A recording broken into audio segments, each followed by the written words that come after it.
Hi there. This is the old man, Regis Sauger. I'm down here in Florida where you can tell the weather's nice. I feel bad where you are, but you can get a chance to come down here and enjoy the weather. You know, there's a lot of confusion out there, a lot of books, a lot of articles, a lot of misinformation, and I just want you to understand something. First of all, if you look at this piece of paper right here, can you see that? Can you see that all right? That's considered a note. That's a promissory note, okay? Now, there are only, I guess, maybe 4 pages on this note. Now, you and your wife, you initialed every page, but I'm going to show you something. On the very last page of this piece of paper, and this piece of paper could be worth 3, 4, 500,000 or more. On the very last page, there's the signature, okay? So you, I like my Detroit hat, huh? That's coming good. All right, you have promised to pay somebody a significant amount of money. And if you notice, nobody else signed it. The bank never signed this document. There's nothing there other than a signature. Now, the surprising part of this is what this says on the first page. It says, "In return for a loan that I have received, I promise to pay." Well, folks, that's the same language that's on a check. It's the same thing. Paid to the order of, whatever, okay? It says, paid to the order of. Now, this becomes an asset. It's worth a couple of $100,000. It's an asset. When you give it to the bank, they have an asset worth a couple of $100,000. Now, have they paid you for it? No, you gave it to them. Now, remember, you gave it to them. Now, the other piece of paper that you signed is the mortgage. Okay, this is like the title to your car. The mortgage is the security of this money. The mortgage is probably about 60 pages of legal garbage. But if you notice, on the mortgage page, I'm going to show you something. On the mortgage page, the company recorded it. They had it notarized and recorded. This is now in the public domain. This is recorded in the public. This is not, this is. Well, what does that have to do with you? Well, if I were to tell you that the bank legally created $100,000 on your signature, you'd say, no. Well, here's what we're going to do. Rather than pull out a desk full of books, because I've got books like this, it'd be very difficult to understand. Last week I had breakfast with a certified public accountant from Illinois, and I asked him a question. I said, who created the money here? Now, the guy's been a CPA for 40 years. I said, who created the money? He said, oh, the U.S. Treasury. I said, how?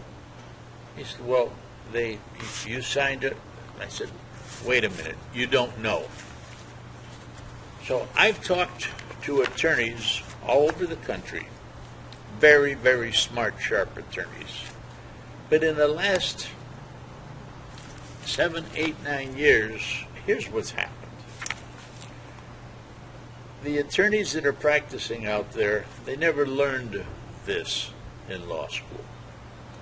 The judges never learned this. And the banks don't want you to know how this works. Believe me when I tell you they don't want you to know. But the old man's going to teach you. Now, I'm going to show you something. I do it like show and tell. Not that you're little kids, but you'll understand this better. That's Fred. Fred owns a house, okay? And you want to buy Fred's house. Fred wants you to give him an apple for his house. That's what it's worth. How many apples does Fred want? 1. Okay. You don't have any apples. But you remember there was a sign where this bank said, I have a bag of apples. Come on in. So you went into the bank and you said, I need an apple. And the banker said, no problem. If you fill out this piece of paper, this note, you'll be able to get the house from Fred.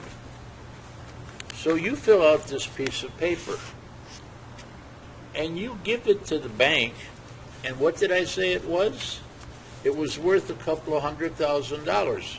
So you give me a couple of $100,000, equivalent to an apple.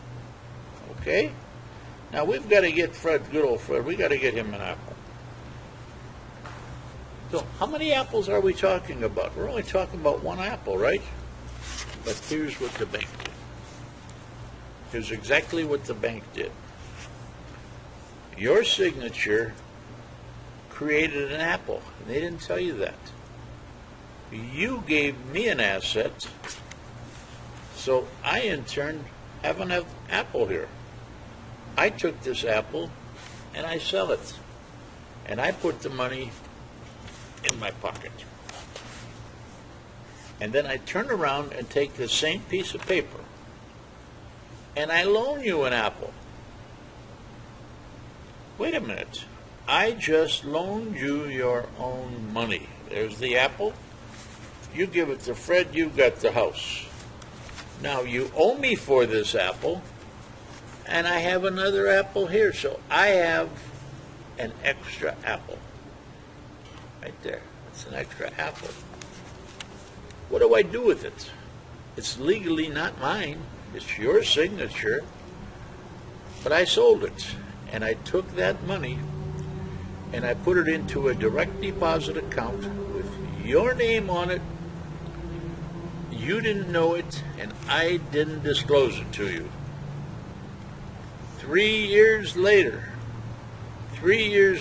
I went to the Federal Deposit Insurance Corporation and the IRS, and I said, this apple right here, this account, we haven't heard from those people. They've abandoned it.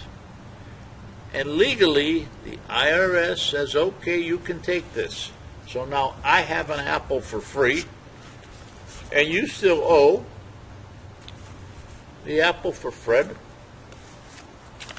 and I borrowed you your own money.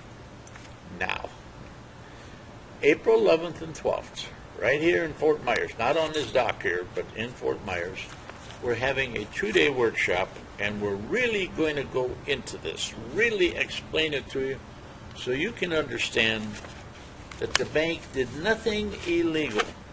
You can't take them to court. They did nothing illegal. So, I'm going to put on another video here, but in Fort Myers, you're going to learn how you can reclaim your apple, and if they owe you an apple, and you owe them an apple, legally there's a trade-off, and I'm going to show it to you.